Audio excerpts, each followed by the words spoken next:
কালীগঞ্জ বিধানসভা যে উপনির্বাচনের আসনটি শুভেন্দু কি পদ্ম ফোটাতে পারবে?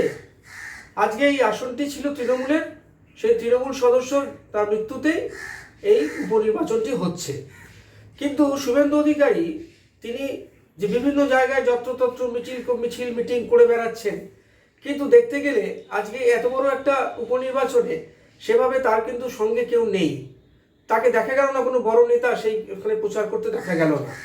এবং সর্বোপরি যে সমস্যাটা হচ্ছে কোথায়, যে কাঁথিতে যে হেপুরপুর গ্রাম পঞ্চায়েতের যে আসনটি, যেটা তৃণমূল দখল করে নিল, এবার পুরো পঞ্চায়েতটাকে পুরো দখল করে নিল তৃণমূল, যেটা বিজেপি জিতেছিল এক সময়, কিন্তু যে কোনো কারণেই হোক আস্তে আস্তে সেই দল থেকে চলে আসে তৃণমূলে এবং সেই আসনটি হারায় বিজেপি।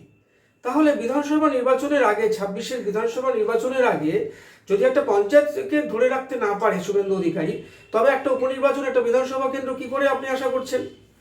আজকে পশ্চিমবাংলার রাজনীতিতে এমন একটা ইকুয়েশন হয়ে যাচ্ছে যে তৃণমূলের বিরুদ্ধে কেউ যেন জিততে পারছে না, বিরোধীরা প্রায় শূন্য অবস্থা হয়ে গেছে। আজকে বিজেপি কোথাও গিয়ে একটু মাথাচাড়া দিয়েছিল 2021-এর পরে, কিন্তু দেখা গেল তাদের দলীয় কোন্দল এবং তাদের মধ্যে আমি গায়ে মানে না আপনি মোড়লের মতো অবস্থা। শুভেন্দু নিজেকে নেতা মনে করছে, দিলীপ ঘোষ নিজেকে নেতা মনে করছে, সুকান্ত মজুমদার নিজেকে নেতা মনে করছে, কারোর সঙ্গে কোনো কোঅর্ডিনেশন থাকছে না, কেউ কোনো মিছিল মিটিং একত্রিত হয়ে করছে না, যার ফলে মানুষের কাছে কিন্তু বার্তা যাচ্ছে খুব ক্লিয়ার যে মমতা ব্যানার্জি হয়েই রয়েছেন এবং তার বিরুদ্ধে খুব বেশি মাথাচাড়া দিতে কেউই পারছে না। আজকে মমতার মতো এরকম একটি রাজনৈতিক ব্যক্তিত্ব, যে এত বছর ধরে রাজনীতি করে এত সুন্দর কৌশলে রাজনীতি করছেন, তাকে পাল্টা যে চাল দিতে হবে এরকম কোনো রাজনৈতিক নেতা বিজেপির মধ্যে দেখা যাচ্ছে না। অনেকে মনে করেছিল বা বিজেপি নিজেও ভেবেছিল যে শুভেন্দু অধিকারী তৃণমূল থেকে চলে এলে কোথাও গিয়ে হয়তো মমতাকে একটু পর্যুদস্ত করা যাবে বা একটা কোনো প্রশ্নের মুখে দাঁড় করানো যাবে। কিন্তু উত্তরে কি দেখলাম আমরা? উল্টে তাদের যে বিধায়ক সংখ্যা সেটা কমতে শুরু করলো, তাদের এমপি সাংসদের সংখ্যা কমতে শুরু করলো এবং সর্বোপরি এমন একটা অবস্থা যে দিলীপ ঘোষের মতো নেতাকে তারা দূরে সরিয়ে রাখলো। আজ সুকান্ত মজুমদার দিলীপ ঘোষকে কোনোভাবেই ইগনোর করে চলেছে, শুভেন্দু অধিকারী কোনোভাবেই তাকে ডাকছে না কোনো মিটিংয়ে। অর্থাৎ দিলীপ ঘোষের মতো এরকম একটি নামজাদা অভিজ্ঞ নেতাকে তার বিজেপি কি করেছে, তাদের কোন্দলের জন্য সরিয়ে রেখেছে। কোথায় 26-এর নির্বাচনের আগে একত্রিত হয়ে ঝাঁপিয়ে পড়বে মমতার বিরুদ্ধে, সেটা করতে তারা পারছে না। উল্টে তারা নিজেরাই মনে করছে যেন আমরাই যথেষ্ট। শুভেন্দু মনে করছে আমি মমতার বিরুদ্ধে যথেষ্ট, কিন্তু এটা করতে গিয়ে কি হচ্ছে, মমতাকে কোনোভাবেই পর্যদস্ত করতে পারছেন না এবং নন ইস্যুগুলোকে ইস্যু বানাতে গিয়ে আপনারা মুখ থুবড়ে পড়ছেন। সে মুর্শিদাবাদ হোক, মোথাবাড়ি হোক, বিভিন্ন জায়গায় আপনারা যে নন ইস্যুকে ইস্যু তৈরি করার চেষ্টা করেছিলেন, সেগুলোকে একেবারেই পুরো ডাইলুট হয়ে যাচ্ছে। সুতরাং এরকম একটা উপনির্বাচনের মতো জায়গায় সেখানে ঝাঁপিয়ে পড়ে সে প্রচার কিন্তু আমরা দেখতে পেলাম না বিজেপির। আমরা সবাই জানি যে তৃণমূল নেত্রী কখনোই উপনির্বাচনে প্রচার করেন না, তার যারা অন্যান্য নেতারা আছে তারাই করেছেন প্রচার এবং তিনি আশাবাদী যে সেই সিটটি তারা পুনরায় দখল করতে পারবেন। কিন্তু বিজেপির মধ্যে সেই কনফিডেন্স চোখে পড়ছে না।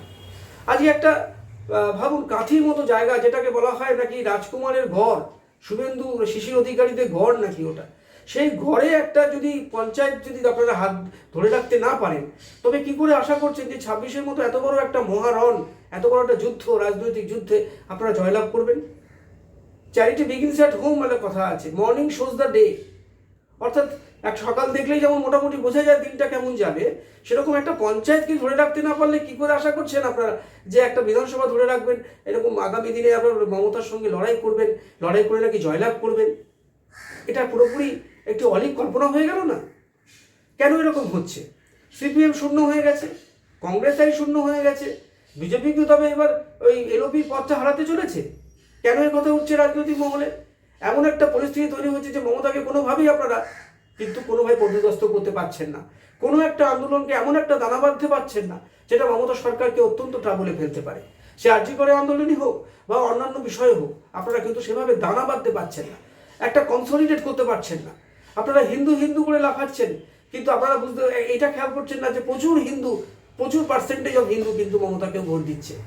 মমতার ভোট ব্যাংকের যদি দেখেন, শুধু মুসলিম ভোট নয়, সেখানে প্রচুর হিন্দু ভোট ব্যাংক আছে তার, কারণ তার যে সোশ্যাল স্কিম, তার যে লক্ষ্মীর ভাণ্ডার, এ কথা আবার বলতে হবে, তার যে কন্যাশ্রী প্রকল্প, তার যে সবুজ সাথী প্রকল্প, তার যে স্টুডেন্টস ক্রেডিট কার্ড প্রকল্প, এই সমস্তটা কিন্তু মমতাকে একটা ডিভিডেন্ড দিচ্ছে পলিটিক্যালি।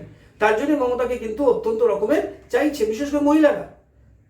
মমতার নামে আপনারা যত কুৎসা করছেন, আর যে মমতা কিন্তু ভোট ব্যাংক বাড়ছে। কারণ আপনারা বুঝতে পারছেন না যে একজন মহিলা মুখ্যমন্ত্রীকে কখনো বাজে ভাষা বলতে নেই, এতে মানুষের পারসেপশনে অসুবিধা হয়। শুভেন্দু অধিকারী একটুতে কেমন বাঁকা কথা বলছেন, কথার মধ্যে কোনো একটা শালীনতা থাকছে না।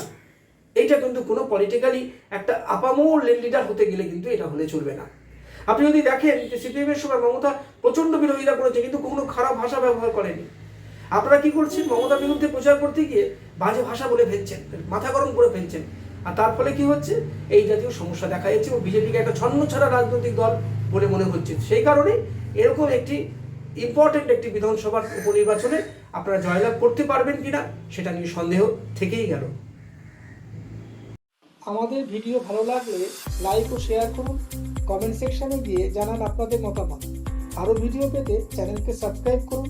প্রতি মুহূর্তে খবরের আপডেট পেতে প্রেস করুন বেল আইকন।